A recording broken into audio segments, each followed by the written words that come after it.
change of setting. My name is Busiso, Joshua Malimi. For those of you who don't know me, allow me to introduce myself. I am the... Yeah, I took that from Boiti. But yeah, Gamos Busiso, Joshua Malimi. In Sizulu, my name means a blessing. And now we're going to be focusing on public speaking, right? Exciting public speaking.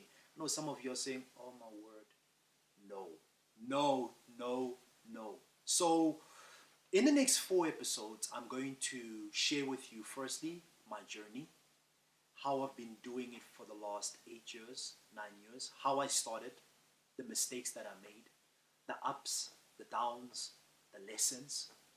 In the second episode, we're going to focus on the preparation of your mindset, because it all starts in the mind. You can write the speech, but if your mindset is not aligned or on the same energy level with what you've written, then the speech goes to waste. In the third episode, we're going to focus on the preparation of the message. You've got the mindset, but what about the message? It's important that the mindset and the message are on top, like they're at a good level. And then lastly, we call it game day. Now it's preparation of you presenting, getting on stage and doing the thing. Right. We'll start off with a couple of questions. 5 questions, just to set the foundation. Question number 1. What comes to your mind when I say the words public speaking? Not public reading. There's a difference. Public speaking. What comes to your mind? Right? Question number 2. How do you feel when I say the words public speaking? How do you feel when the teacher says to you, next week is that time for the English orals where all of you are going to present? How do you feel? Are you fearful? Are you excited? Yes, I can't wait. Are you sad? Are you angry? I know some of you are watching this and you're going, sure, my goodness, when that time comes, I don't feel good, right? There are students who would say, the teacher would stand up and say, all right, students, next week, we've got the English oral, so all of you are going to present. And there's that one guy, right, who knows that public speaking is not his thing. Then he stands up and he goes, ma'am, no, ma'am, it's not fair. Not fair? How is it not fair? Why are you telling me as the teacher it's not fair? So how do you feel? How do you feel when it's time for you to go and present? Right. I understand. Some of you may be really, really, really fearful. Some of you may be excited. Some of you are scared. Some of you just don't know how to feel. In high school, you see that week when it was time to do English orals, the percentage of absentees would rise up. All of a sudden, people are sick. All of a sudden, people can't make it. On the week when we're supposed to give our presentation, I remember friends would say, you know what, bro? Yeah, this week, I'm just not coming to school, I'm not going to do it, I don't want to get up on stage and speak, My guy, you still have to do it anyway. You come back next week, come back after 2 weeks, you still have to do the English oral. So just do it. Get it over and done with. Do it. How do you feel? There was a study that was done that showed that the number 1 fear in the world is public speaking. And the second is death. So imagine at a funeral, they ask you, do you want to speak or do you want to go down with the person going down? I think a high percentage would say no. Even me, I want to go down. That's it's a fact. People would rather be going down there than standing up and giving a presentation. They're scared, they shake, they sweat, high blood pressure, everything goes up. It's a skill. It's a skill, right? And we want to share with you strategies and information that will take you from being a disaster to a master. Trust me, I was once a disaster. And whoever is a master at anything was once a disaster. I remember in high school, I used to watch exceptional speakers and I'll be like, I want to do what they do. I want to be where they are. I want to be speaking on the platforms that they're speaking on. But I didn't want to go through the process. I just wanted to be on stage and entertain people, get up on stage and wow people, and people must clap for me. And then it was time for me to get up on stage and people didn't clap for me. When people look at you like, what are you doing? There's that look from the audience that says, no, get off the stage. All right? Third question is, why do you feel that way? I think this is the critical question that you need to ask yourself. Because once you authentically answer this question, it will help you and open up many doors for you to overcome this fear, if it's a fear for you. Why do you feel that way? Why do you feel fearful? Why? Why are you angry? Why are you scared to speak to people that you know, that you go to school with, that you speak to every day? Why are you scared? That's the third question. We'll go deeper into that. The fourth question.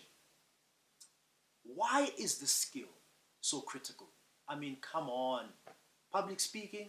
I want to know how to make money. Don't teach me about public speaking. What? Bro, you're going to have to stand up and saw, right? Why is the skill so critical as a young person, as a leader?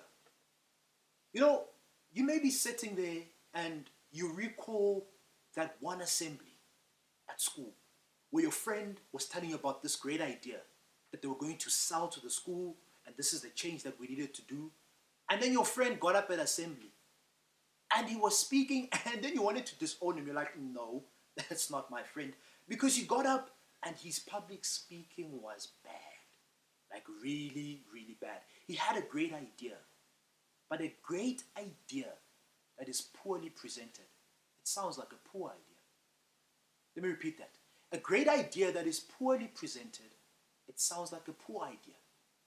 This skill is critical as a young person in school. You will go for interviews and you will be asked to introduce yourself. When you are in the interview, you are selling yourself. You are pitching, you're positioning yourself. And usually, this is my view, and this is what I've seen. In schools, when it comes to deciding who the leadership is, usually, most of the time, they go for those learners who can stand up and speak confidently. I know sometimes what they're saying is not okay, but they can stand up in front of the school, they can smile, they can speak, and say, but he's not a great leader. This one is not the leader. But they can stand up and speak and persuade you. Power, persuade you. This skill is critical. Some of you, you're watching this. You're going to go for interviews with a potential funders. You're looking for a bursary at one of these private sector companies. And they're going to say, pitch, present. Yes, you're great when it comes to your academics. You're getting the distinctions. But now, can you talk to people? Can you interact with people? This skill is so, so critical. Do not undermine it. If there was one skill that you must strive to learn in your young age as a young person, it's public speaking. Now the last question, before I get on to my journey very briefly, and then we're just setting the foundation. We're setting the foundation. Why is it that people don't like public speaking? Why? Like why? Over the last 8 years, I've trained many people who came to me and said, Spoo, I do not like public speaking. And so I asked them, why?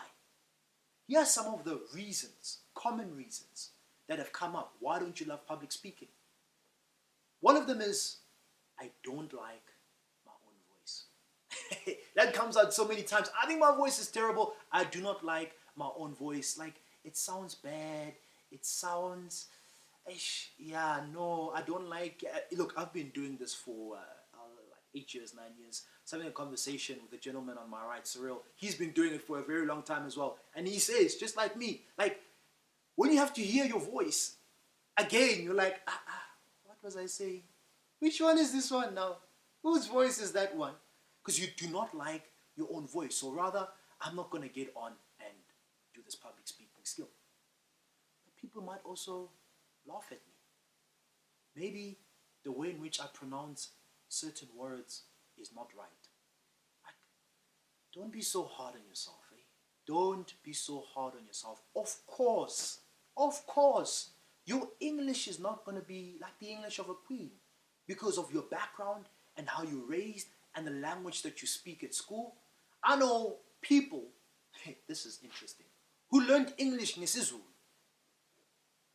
Like how? They were learning English ngesizulu. They were learning English kaSesotho. So, yes, your English is not going to be one of like, don't try and make it one of a queen, right? That's not the point. It's for you to get up and to share your message and to communicate, right? But we'll get into that. If you're listening, you're watching and you're going, yeah, you know what, Smooth?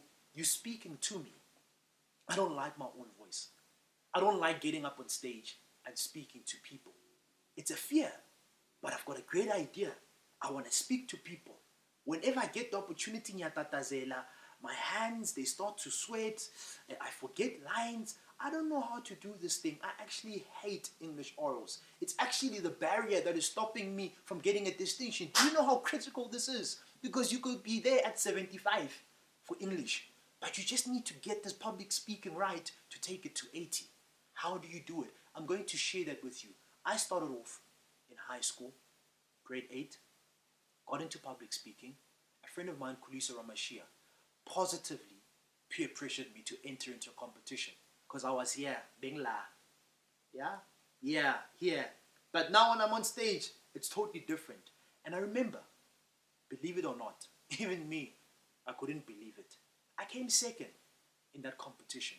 But it was just a competition because, you know, some public speaking competitions, this is my view, back then. It was like, you come second, you were bad, but you were not that bad.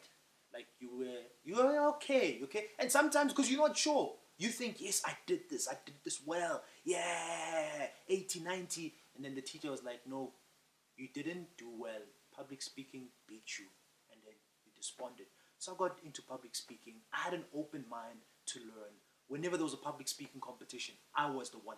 And it opened up opportunities for me to expose myself, right, to share. Now I'm speaking at assembly. Now I'm speaking at a cultural dinner. People are starting to see more of me. And then I was one of the top 6 leaders in high school. I don't think because I was like that guy, but because people started to see more of me. I could communicate, I could inspire, I could empower them. I just had I had this thing, man. Like I had this thing, this public speaking skill. And I want to share with you in the next 3 episodes on how you can also make it your thing. In the next 3 episodes, we are going to cover 1, the preparation of your mindset, because it starts here in the mind. Number 2, the preparation of your message. And number 3, the preparation of your presentation. How do you do it? You don't want to miss this one, Nana. Stay tuned in and I'll see you in episode 2.